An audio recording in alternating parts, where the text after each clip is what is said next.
Being convicted of a felony does not automatically strip you of your Second Amendment firearms rights. At least that's what the Ninth Circuit Court of Appeals has recently ruled in one man's case.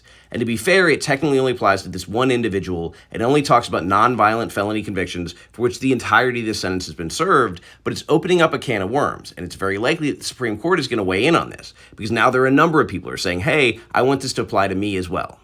One of those people is Mindy Vincent, right here, who passed a bad check and now, just like every other convicted felon in America, is no longer able to own a firearm.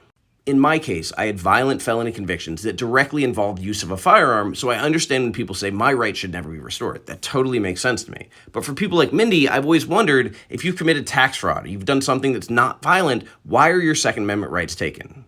Because if somebody commits massive financial fraud, it would make sense that they shouldn't have access to your money. Or if somebody molests a child, they shouldn't have access to your children. But when somebody committed tax fraud, why is it they lose a right that's considered fundamental?